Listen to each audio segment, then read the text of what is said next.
Hello, everyone, and welcome to another episode of the Rouge Rugby podcast, where we talk about real Canadian rugby. I'm Shu Hardy, joined once again by Jeff and Ed. Fellas, what a weekend for Canadian rugby. I am going to start right at the beginning with the Pacific Nations Cup. And, this was one of Canada's three opportunities that we all talked about before um, once we knew about the qualification system for the Men's Rugby World Cup, in that, contrary to other years, it's not going to be like double round robin. It is using a World Rugby competition to qualify for it, which is the Pacific Nations Cup. And yeah, so this was the first opportunity. Basically, the five highest scoring teams will qualify for the Men's Rugby World Cup. Obviously, two of those teams are Japan and Fiji that qualified from their finishing position in the last World Cup. So, three opportunities available, but you obviously don't get to play everyone. You have to play who's put in front of you, and that started with the United States. Now, I would go into detail about the game, but Jeff, you were actually present at this match. So I think you have the best insight into this game. So we'll begin with how did it feel to be in that stadium for that match? Well, the atmosphere was just electric. There was 11,500 plus at the game. Uh, it's just I had a bit of a feeling like almost like destiny, I guess. I was pretty confident that we'd win. Uh, the scoreline did uh, surprise me a bit, getting the four try bonus, and more importantly, I think denying the US a bonus point was huge. But the first half was a bit seesaw. While Canada was good on attack, their defense sometimes was a bit suspect, which led to the halftime being tied. But second half, they tightened it up and they kept going. They kept dominating possession and territory and kind of forcing the play into the US half. And that was great. But Ardron, four tries. What can you say? Thank God he came back. Him and Olmsted too, who won a lot of very important turnovers. Mhm. Yeah, we posted on our social media channels that Tyler Ardron had given an interview with Rugby Pass explaining his decision to return because he had famously or infamously said that he was retired from international duty. His focus was going to be on playing in the top 14, which was fully understandable, but there was I want to say probably like a concern that this was the last time we ever saw Tyler Ardron play was in that loss to Chile back in 2021. And, he mentioned that that had been weighing on his mind, as well as he had taken into consideration that, he is 34 at the moment. He was strongly considering retiring from rugby altogether at the end of the upcoming season, so that 2026 would be his final hurrah. But he did say, if Canada do make it to the World Cup, then that may be pushed back a year, and it certainly has been put into consideration for this year at least. Um, but he also clarified that he understands that his paycheck is coming from Castres, so that he would only be available for the game against the US. But he also mentioned that when he gave that announcement that he was retired, is that Nathan Bombris got on the phone with him pretty much the next day, trying to have a conversation with him, try to see like where his mind was at, if anything could be changed to convince him to come back. And surely enough, Stephen Meehan, once he was appointed, also got on the phone to him. And I think he mentioned like, he didn't put him under any pressure or anything. He said like, this is what we have in mind. If you want to be a part of it, fantastic. And if you don't, we, understand. Obviously, a lot of the Canadian players in France do have a pretty much a bit of a sour taste in their mouth when it comes to Rugby Canada. So I fully get where it's come from. But, the stars aligned. The flight was booked. He was out here in Calgary for that training camp as well as taking part in the game. And as you mentioned, 4 tries. If One, yeah, I now, said one question for yeah. you. I can't quite remember. Was his interview before or after Kingsley was, well, sure, lack of a better term, dismissed? I think it was before. Yeah, yeah. I kind of wonder if that may have been one of the final nails. Hmm. Yeah, yeah. Yeah, potentially, potentially. Well, obviously, we'll never know until the book deal comes out. But yeah, but Ed, you've normally been a guy to like pick up the stats from this game. Is there anything that really stood out to you? Yeah, I mean, Jeff, if you're saying that there was a sense of destiny, I think Tyler Ardron had a direct line to the gods there because that was not only one of the great test performances, it's one of the great comeback test performances, I would say, of all time.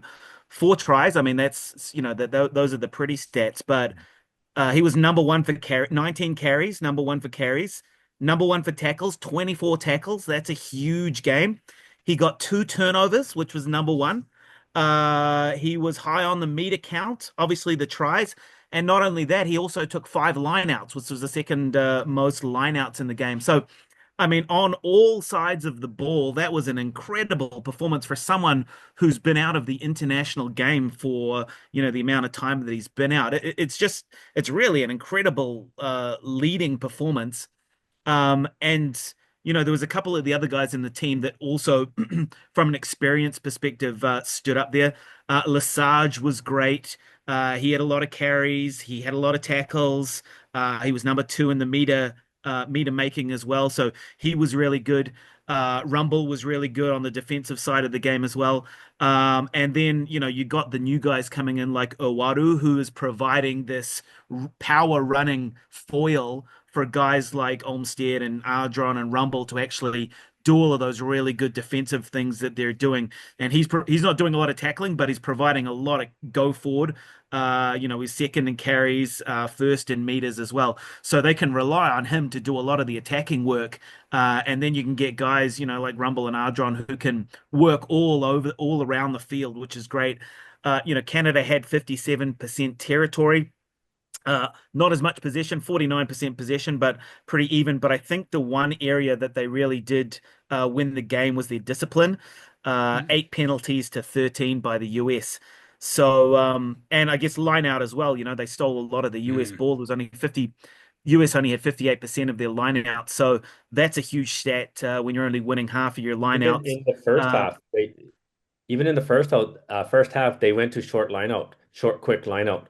I mean, that was telling. And yeah, the line out part was definitely one. I actually think I knew Canada was going to win the game when it was 2020, about the 50-minute mark. US got a penalty, very kickable with AJ. For some bizarre reason, they went to a 5 meter line out, and I was like, really? With your line out? It's just like keep that clock or keep that scoreboard ticking over yeah. like that. And When you and when you give away double the amount of penalties uh, and lose half the line out, you're not going to win the game for sure. yeah. Yeah. And speaking of kickable penalties, another player that definitely needs to be mentioned is Peter Nelson. Not only getting 3 of the 5 conversions, but nailing that penalty, nailing a couple penalties, I believe, to not only bring Canada back into play in the first half, but in the second half as well, when AJ got his penalty at the start of the second half, a few minutes later, was able to kick it over. But also, he was the player that was in the right position at the right time to collect that poor box kick and just get it chipped over. First player there as well. And that was the try that obviously sealed the game in Canada's favor as well. And I know I've spoken on this podcast previously of like, oh, do we really need to have a 36-year-old Peter Nelson and the 2027 World Cup? Yeah, it looks like it, but I think that and I guess this is true for everyone in the starting lineup, both from this game and in the summer test series. Is like they've just become rejuvenated under this new coaching structure. They are playing so much better. Yeah, the game against Belgium wasn't great, but keep in mind, Belgium have also come on leaps and bounds since Canada last played them. And, and obviously, if there was one of those three games they had to win, this was the game to do it. And, the reactions, even from people over in Europe who were like waking up to this result, was they were so shocked that the team that was ranked 25th in the world beat the team that was ranked 16th, 9 places higher than Canada. Of course, that gap has now come down because Canada's 24th and the United States is 18th, I believe. Um, so, I think I think this game has cemented that Rugby Canada's managerial changes have obviously come to fruition, and like you can we have we'll talk about the women in a second, but the long and short of it is it's the men's Rugby World Cup that brings in the big money for all the unions. And now that the prospect of qualifying is even closer, this will obviously pay dividends to the not only the men's national team, but hopefully all the national teams for Canada. And we don't have to wait that long till the next game. It will be up against Japan in Japan on August the 30th, 4 a.m. Eastern, 1 a.m. Pacific. I may set the TVO for this and come back to it later. But the most important thing to keep in mind is that Canada only needs to get one bonus point, and they will have secured qualification for the Men's Rugby World Cup. And keep in mind that last time they played Japan, they got those 4 tries and they were able to get over the game line. They were able to get it done. Here's hoping for more of the same. But we have had a few changes to the touring squad um, this past week. We have 4 players are out and 4 players coming in. So Evan Olmsted and Tyler Ardron, they have left. That is due to club commitments in France. Cooper Coates and Talon McMullen are also out. Neither one has been given an explanation. McMullen appears possibly due to school commitments. I'm not 100%. Coates could either be to injury or other work commitments. Again, nothing has been stated on that front. But coming in is Shane O'Leary, Callum Butcher, Austin Crichton, and Brock Gallagher. Crichton is uncapped, but this could be a good opportunity for him to get his first opportunity in international colors. So wishing him all the best if that comes to fruition. And again, we will have the matchday squads posted on our social media channels just to keep in touch.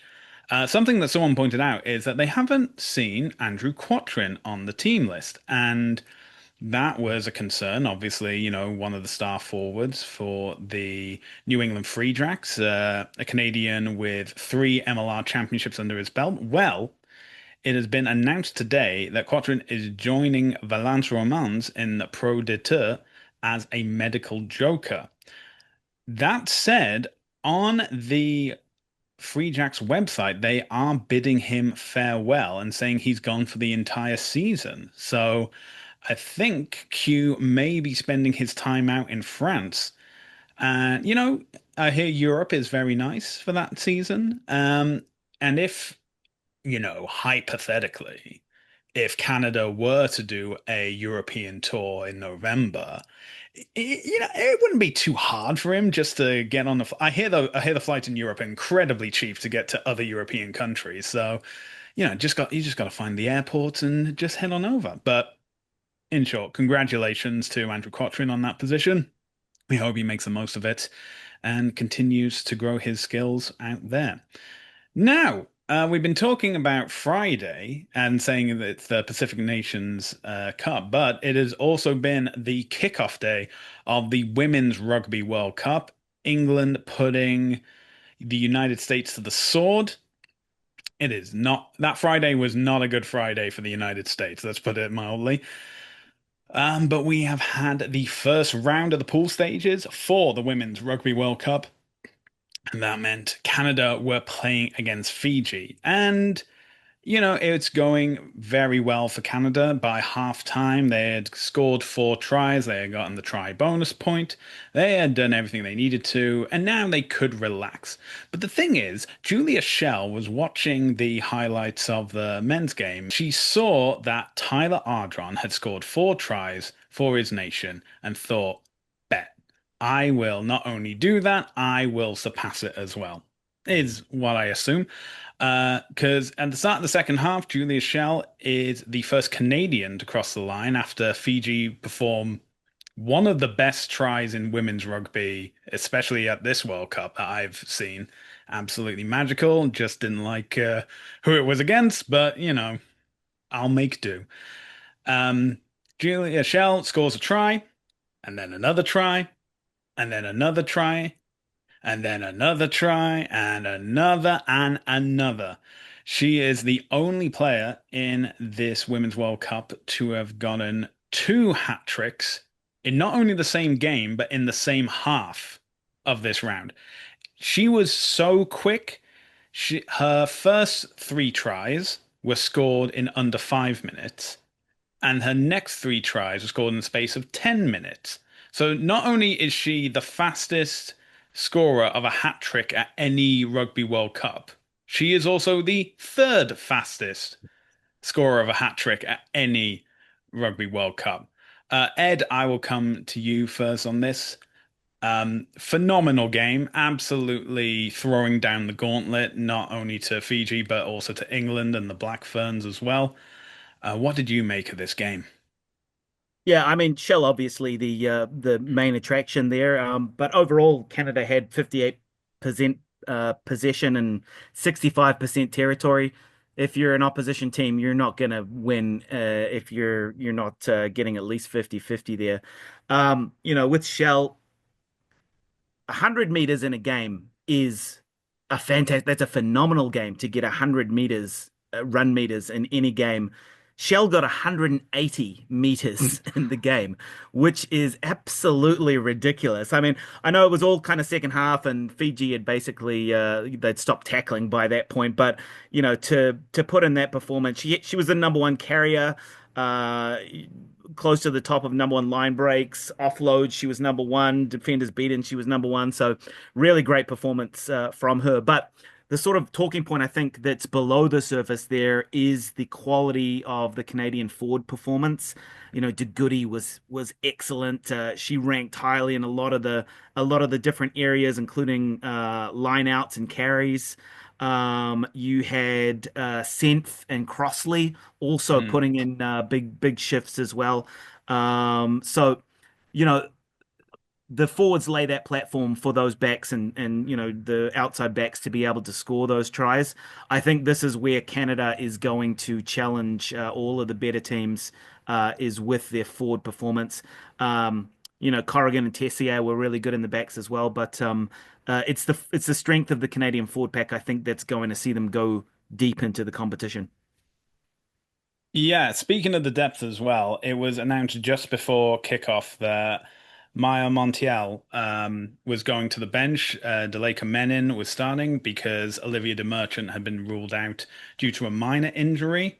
Um, but when Montiel came on, the scrum didn't suffer at all. In fact, there's a um, great video showing how she's been coached into performing the maul and all the tidbits that come through of like she leads with the forearm, not the elbow, so it can't to help prevent it being shown as like dragging down, but having full control of her position in the scrum to force the scrum penalty. And yeah, I think she absolutely took the opportunity with both hands.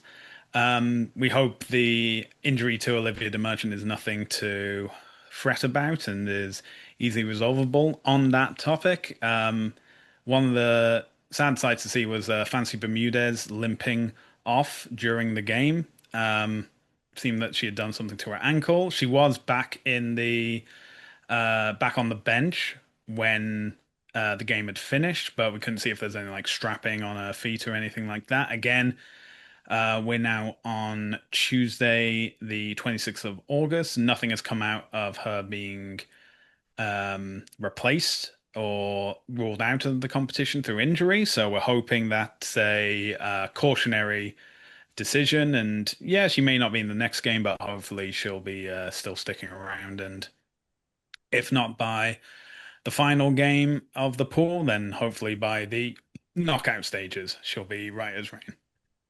Um, Jeff, what did you make of this matchup and Schell shocking performance? Shell shocking is right, and don't mean that in any way as any disrespect for her. But yeah, it was 6 tries. You can't go wrong. I really liked Sophie de Goody's try in the first half off the line out. That was a really good set move play that caught Fiji napping. But as I said, I hope Bermudez is not seriously hurt. And other than that, it looked like Canada pretty much made it through mostly unscathed, which is also important during these pool stages because you do need the depth going into the knockout.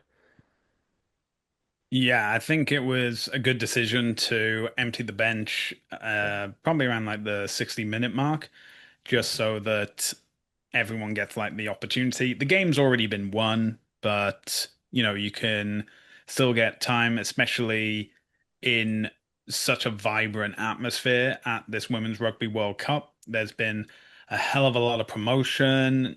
We've found out that the BBC announced the viewing figures, and they already surpassed the entirety of the 2021 Women's Rugby World Cup played in 22, which is fantastic.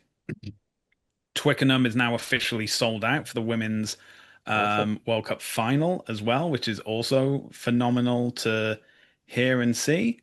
And yeah, we're just hoping that Canada's going to be one of those teams in that final.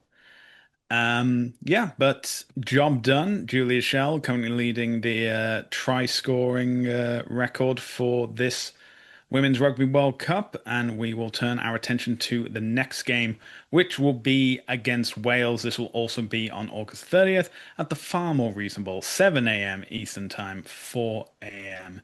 Pacific. It is, yeah, it's been a great weekend. 16 tries scored in 16 hours. And yeah, and it may be a very realistic case that in a few weeks' time, we'll have the Canadian men's and Canadian women's teams having secured qualification for their next respective World Cups. But, I don't want to put the cart before the horse. We will have to wait and see. And again, if you are looking to watch those games, those will be available on TSN, and we will relay on our social media channels what channels they are on and when they will be shown. And if you enjoyed this episode, be sure to check out more as well as our written pieces on our website, therougerugby.ca. You can also find our podcast on Spotify and YouTube at The Rouge Rugby. Make sure to like and subscribe and hit the bell notification to stay up to date with all our videos. We're also available across social media, including Facebook, X, Instagram, TikTok, Threads, and Blue Sky, all at The Rouge Rugby. Jeff, Ed, where can people find you on social media? You can find me on X at WP Rugby Jeff. You can find me Facebook, Instagram, all of the social media, rugby101_2025. And you can find me on social media at Hardman, spelled H4RDMAN. Well, that's where we're going to end this episode. Jeff, Ed, thank you both for joining me, and thank you all for joining us for another episode of the Rouge Rugby podcast, where we talk about real Canadian rugby. We hope you can join us again next time.